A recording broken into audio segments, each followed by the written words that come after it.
सम्मेलन में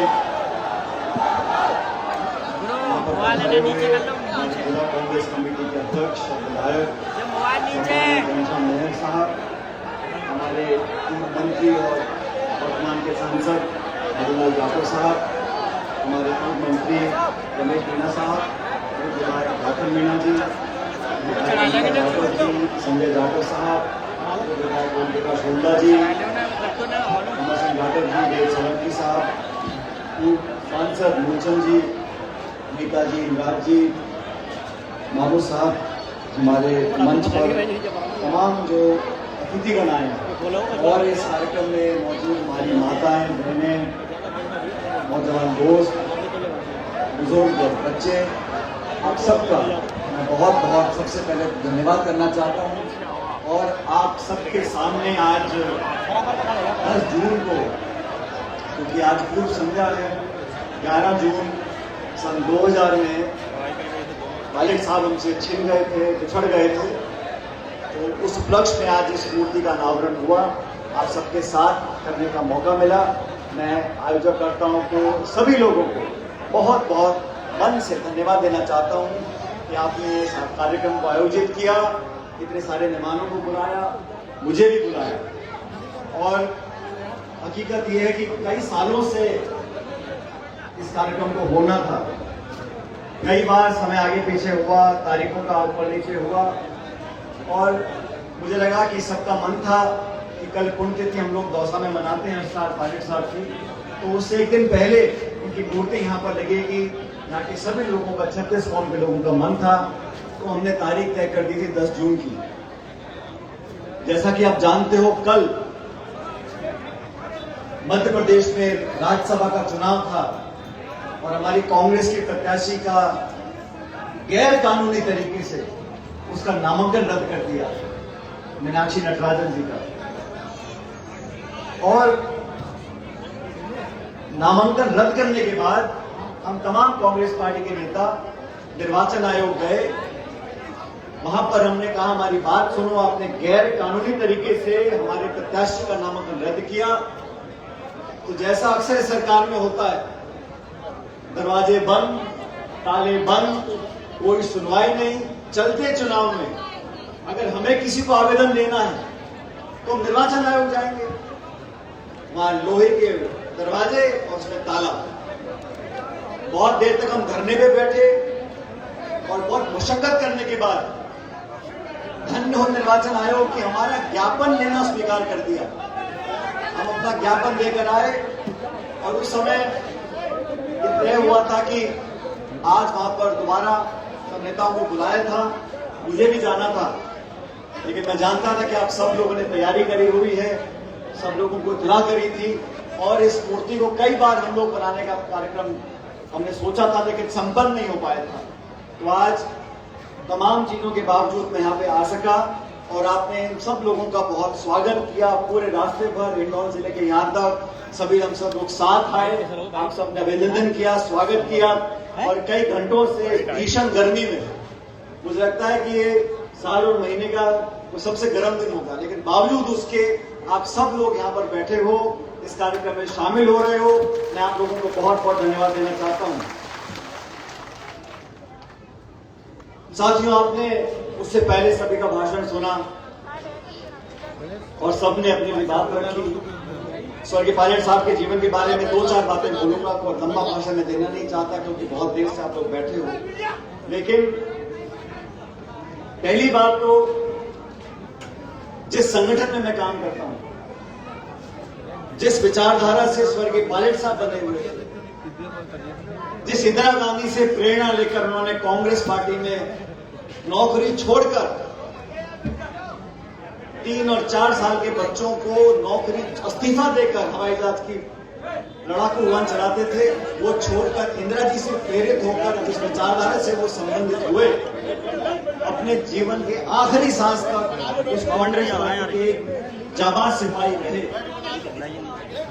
और हम लोगों की दायित्व, हमारा दायित्व क्या बनता है? आज हम लोग पदों पर हो सकते हैं, एमएलए, एमपी, पूर्व मंत्री, पूर्व सांसद, जो भी, लेकिन हमारा काम पद बांटने का नहीं। हम एक दूसरे को पद बांट दें आपस में, तो फिर विचारधारा, संगठन और जनता कहां है? हमारा पहला दायित्व होना चाहिए, हम पद पर हो या ना हो, लेकिन हमारी जनता के हर दुख सुख में भागीदार रहें, वहां खड़े रहें, और जब हमको मौका मिले ईमानदारी से उनकी सेवा करें। समय और तकदीर में, संगठन की नजर में जब कोई उपयुक्त होगा उसको जिम्मेदारी मिलेगी या ना भी मिले। सिर्फ फल प्राप्ति की अगर कोई राजनीति कर रहा है तो वो ज्यादातर समय नाखुशी रहेगा, और जो फल प्राप्ति के लिए ना करे, जनता का मन जीतने के लिए करे, आपके बीच में हमेशा रहे, सुख और दुख में, अच्छे और बुरे समय में आपके दिल में जगह बनाए, उसके जाने के बाद जनता उसको याद करे। उस लक्ष्य को लेकर अगर कोई राजनीतिक कार्यकर्ता काम करता है तो पहले तो बड़ा सुखी रहेगा। और ये लोभ और लालच और ईर्ष्या और यहां जाना, राजनीति में समय बदला जरूर है, लेकिन आज भी वो सिद्धांत मौजूद हैं।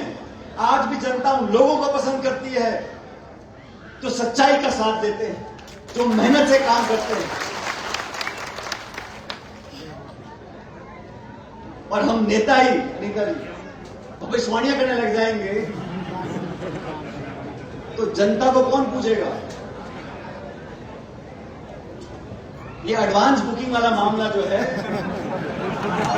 ये इसका कोई सरकार नहीं। हम चाहें कि हमारी विचारधारा और व्यापक बने, हमारी पार्टी मजबूत बने, हम देश की सेवा कर पाए। जिन लोगों ने आज देश में शासन बना रखा है, क्या हाल देश प्रदेश का हो गया। अधिकांश लोग, आप लोग ग्रामीण क्षेत्र में किसान परिवारों से आते हो, क्या हाल नरेगा का कर दिया। अब गांव में नरेगा के काम चल रहे हैं क्या? अब जो सरकार बीजेपी की है, उनकी हिम्मत नहीं है कि घोषणा कर दे कि हमने नरेगा बंद कर दिया, लोग लत्ते फाड़ेंगे। तो चालाकी से धीरे धीरे करते करते ये माहौल बन गया कि कोई चाहकर भी काम नहीं ले सकता। अब 1 जुलाई से नई योजना चालू करी है, नरेगा का नाम बदलकर। लेकिन मैं जानता हूं राजस्थान में नरेगा के काम लगभग समाप्त हो चुके हैं। ग्रामीण क्षेत्र में काम बंद कर दो, फसल के लिए खाद, बीज, डीएपी, पानी, बिजली, सब महंगाई आसमान छू रही है। जब फसल की खरीद के दाम की बात आती है तो किसान की सुनने वाला कोई नहीं। फसल खराब हो जाए तो बीमा कंपनी के चक्कर काटते रहो, मुआवजा मिलता नहीं, और किसान के बच्चे अगर पढ़े लिखे नहीं जाएंगे आगे तो देश, करौली, राजस्थान आगे नहीं बढ़ सकता। स्वर्गीय पायलट साहब ने फौज की नौकरी छोड़ने के बाद, क्योंकि उस ग्रामीण परिवेश से आते थे, उस दुख और पीड़ा को समझते थे। मैं बड़ा सौभाग्यशाली हूं, मैंने वो दुख नहीं देखे। अच्छे स्कूल में गया, अच्छी कॉलेज में पढ़ाई करी, अफसर मुझे मिले। लेकिन मैं धन्यवाद देना चाहता हूं पायलट साहब का कि तमाम सुविधाएं होने के बावजूद भी उन्होंने घर का माहौल हम लोगों को ये एहसास जरूर कराया कि किसान में रहने वाला, गांव में रहने वाला जो किसान है, जो 2.5 बीघे में खेती करता है, उसको अपनी बच्ची के हाथ पीले करने के लिए कितने धक्के खाने पड़ते, कितना उधार लेना पड़ता है। आज समय बदल गया, आज हाथ में मोबाइल फोन है, लगभग हर चौथे गांव घर में ट्रैक्टर है।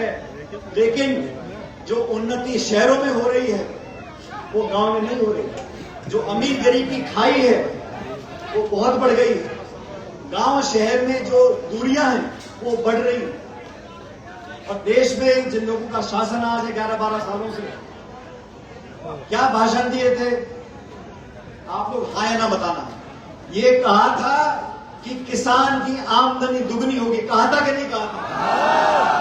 हो गई आमदनी दुगनी किसानों की। कितने लाख करोड़ रोजगार देंगे। जो नौकरियां चल भी रही हैं, जो बड़े बड़े सरकारी कंपनियां थी उनकी नौकरी बंद कर दी। निजी क्षेत्र में इस देश के हवाई अड्डे, बंदरगाह, बिजली घर, खान, गोदाम सब चंद लोगों के हाथ में दे दिया। संविधान से छेड़छाड़ कर जो आरक्षण को अंबेडकर साहब ने दिया था संविधान के अंदर, उस पर भी नजर टिकाए बैठे थे। वो तो भला हो देश की जनता का कि 400 पार नहीं किया, 240 पे लटका दिया। वो तो भगवान जाने क्या करते संविधान का। संविधान की धज्जियां उड़ाई जा रही। हमारी कांग्रेस की प्रत्याशी पेपर दे रही है नामांकन का, 6:30 बजे कहते हैं आपका नामांकन कैंसिल। क्यों कैंसिल? कि आपको फला साल में एक नोटिस आया था, उस पर कोई एफआईआर नहीं, कोई चार्जशीट नहीं, कोई केस नहीं, कोई मुकदमा नहीं, कोई सजा नहीं, लेकिन नामांकन रद्द कर दिया क्योंकि वो कांग्रेस की प्रत्याशी थी। ये विपक्ष प्रहार नहीं है। इस 75 साल में देश में जो लोकतंत्र की जड़ें मजबूत हुई थी, उन जड़ों पर ये मट्ठा डाल रहे हैं, उन जड़ों को कमजोर करना चाहते हैं। इस बात को समझना पड़ेगा। हमारा विरोध व्यक्तिगत किसी से नहीं है, लेकिन जो काम होता है, जो शासन चलाता है, जिसे जिम्मेदारी, जिस शपथ इसने ली है, उसको तो सच्चाई के रास्ते पर चलना पड़ेगा। आप भ्रष्टाचार करोगे, आरोपियों को बचाओगे। 22 लाख बच्चों के जीवन से खिलवाड़ हुआ, नीट का पेपर लीक हुआ, शिक्षा मंत्री को इस्तीफा देना चाहिए था। और मैं कई सालों से बोल रहा हूं, ये जो बच्चों का पेपर लीक होता है ना, इसमें एक बच्चा बच्ची की बात नहीं है। और क्या जवाब आया? मैं तो कहीं सुना नहीं कि सरकार ने कोई जिम्मेदारी ली हो, किसी मंत्री को बर्खास्त किया हो। कोई सुनने वाला नहीं है। इस व्यवस्था को बदलने के लिए हम सब लोग मिलकर काम करते हैं। और साथियों, जब चुनाव होता है तो सरकारें बदलती रहती हैं।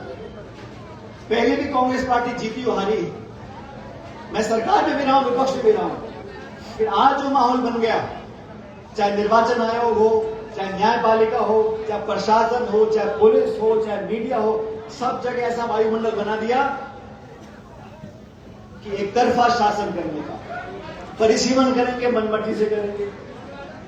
वोटर लिस्ट बनेगी, मनमर्जी से बनेगी। सवाल पूछो तो आप देश डूब रहे हो।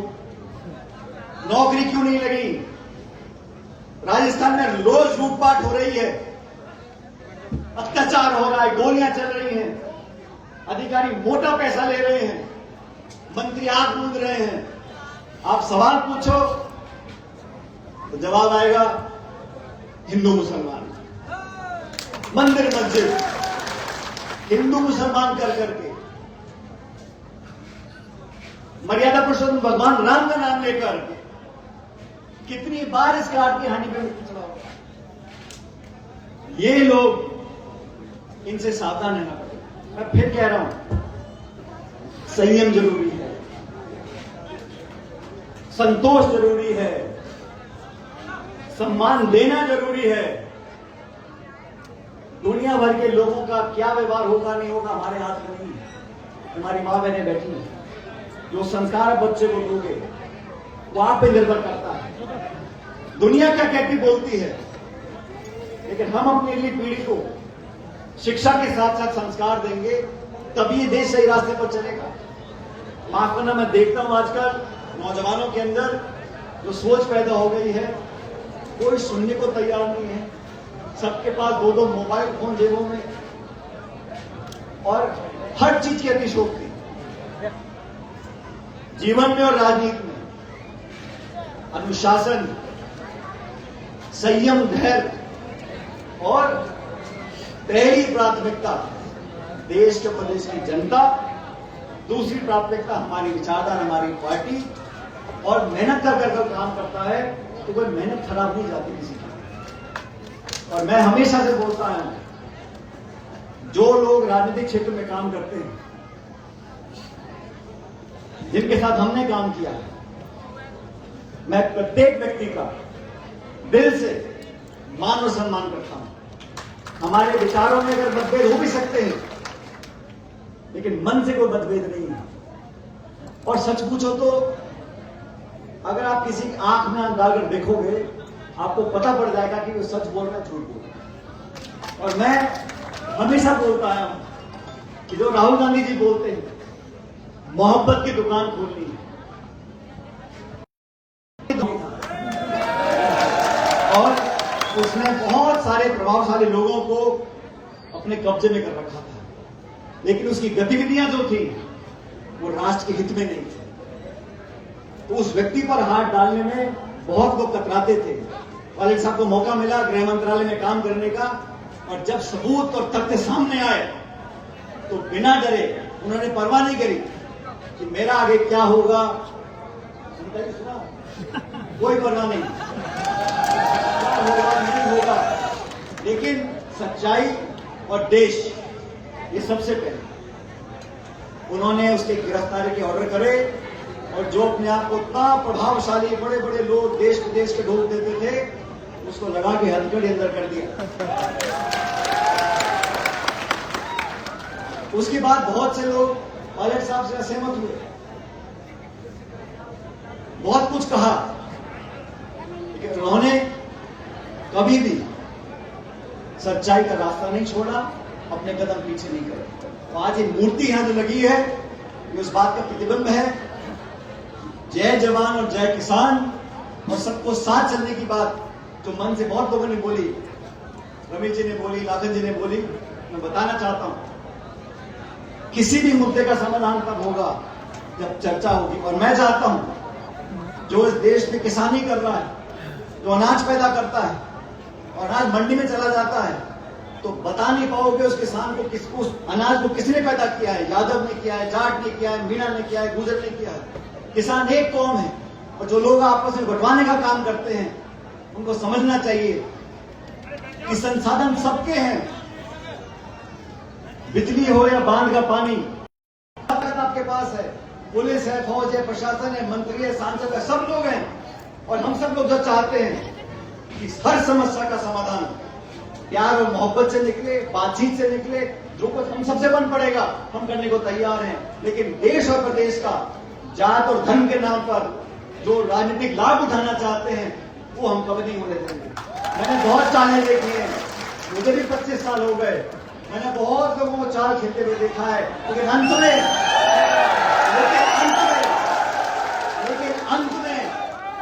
जीत हमेशा जनता की होती है।